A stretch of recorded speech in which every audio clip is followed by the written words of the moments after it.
So what we're going to do is we're going to, I'm going to randomly open this to something. We're going to read a little bit of it and see if it will help you in your life. I'm sure it will, and we'll have a little discussion. That sound good, everybody? Hello, everyone. Yes, Girl Rush says peace. So, sound good, everybody? I'm going to randomly open it up. Okay, so here we go. I don't even know where we're going to open up to. Just random. Let's see. Here. This is what I opened up to. Obviously, right there. Okay. It's one of my favorite. ACIM freedom. Okay, so this is where we are. This is where we are. Okay? If you have A Course in Miracles you want to read along with us, it is the beginning of chapter 10. The beginning of chapter 10. Okay. Okay. Chapter 10 is called The Idols of Sickness. Just sit back and listen to this for a moment.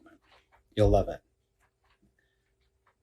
Nothing beyond yourself can make you fearful or loving, because nothing is beyond you.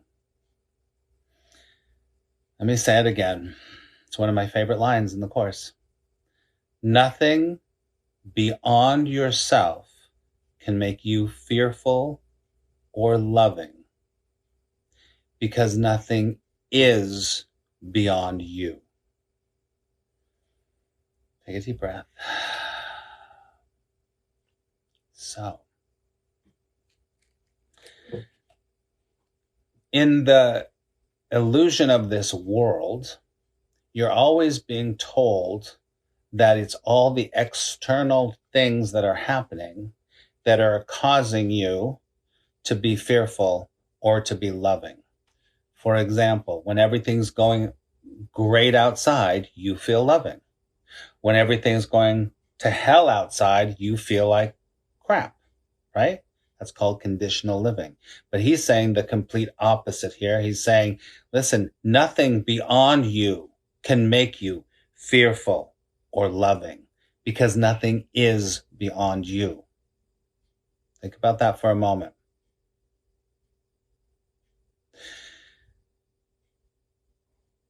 We live in a society in this world. There's nothing wrong with it. This is just the way the world is.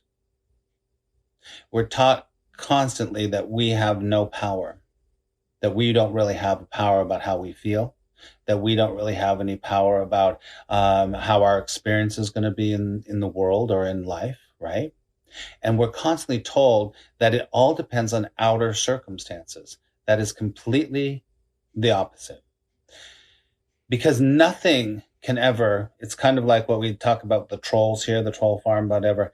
Nothing beyond you can really damage you or hurt you, really. It can't, unless you have decided that that is the source of your peace. If the source of your peace is people accepting you, if the source of your peace is people liking you, if the source of your peace is making sure everything goes right, then you definitely are in this place where you do not have your power.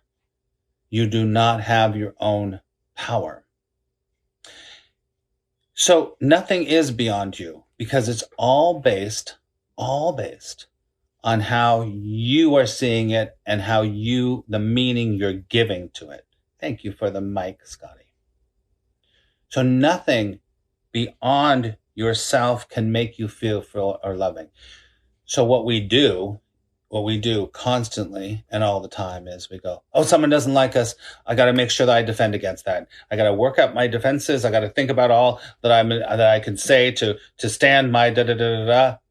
Well, that's definitely being fearful and responding or reacting to a stimulus outside yourself. In truth, nothing can ever take away your power. There's nothing wrong with responding to things that are happening outside of you. Nothing wrong at all with it. First of all, there's nothing wrong or right. So there's this whole thing about how we unconsciously give all our power away because it's based on the world.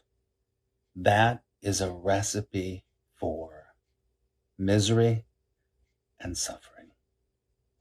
that is a recipe for making sure that you don't have peace. Remember, A Course in Miracles has one goal, and it's true inner peace. Let me read it again. Nothing beyond yourself can make you fearful or loving, because nothing is beyond you. Let me keep reading. Time and eternity are both in your mind and will conflict until you perceive time solely as a means to regain eternity. Hello, 777 Lucky Star. Time and eternity are both in your mind and will conflict until you perceive time slowly as a means to regain eternity. So, time and eternity are both in your mind. Remember, nothing is beyond you. It's in your head. It's all in your head. Time, the concept of time is in your head. Eternity is in your head. It's in your head. It's in your mind, right? And they will continue to conflict, meaning I feel good all the time. I feel at peace. I feel joy. I feel in flow. Everything's fine. And then something comes up in time, and you go, oh, I don't feel so good anymore. I feel bad. Oh, this is bad. This is bad. So it's time and eternity conflicting with each other all the time, right? So until you perceive time solely as a means to regain eternity. What does that mean? To perceive time as solely a means of regaining eternity. In another part of the Course in Miracles, he would say that time is a teacher. It's not real, but it is a teacher. So as we can learn to use time, instead of it using us, we can start to find that place where everything's all okay. Everything is just flow. Everything's not always okay, but there's the eternal part that never goes away. That part is always there. But you can use time to get you back to that part, right? You already are there, really. You already are there. But what you have been convinced of is that you need to go find that eternal part of you. You need to go find that perfection. You don't need to find it. It's already here. That's the trick. The trick is stop trying to find it. Get back here. Course in Miracles says that ultimately that love is something that cannot be taught. But what can be taught is to recognize the blocks to the presence of love. When you recognize the blocks to the presence of love, then you will begin to realize that you and I and all of us have been making sure that we do not sense that part that's already here, that's eternal, that is in flow, that is in grace, that is in peace, that is in joy, right? Okay, take a big deep breath. Okay. It's very hard from the worldly point of view to really grasp this, but it can be grasped, that's for sure. And if you feel a resonance with this, maybe you're starting to already go, oh, yeah, that's true. There's something true about it. Yeah, it is hard. It's only hard for the separated self. It's only hard for the separated self. It is easy peasy for what? For the truth. It's easy for the truth.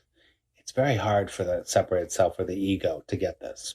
It won't get this. It won't get it. That's for sure. Let me read this. Nothing beyond yourself can make you fearful or loving, because nothing is beyond you. Time and eternity are both in your mind and will conflict until you perceive time slowly as a means to regain eternity.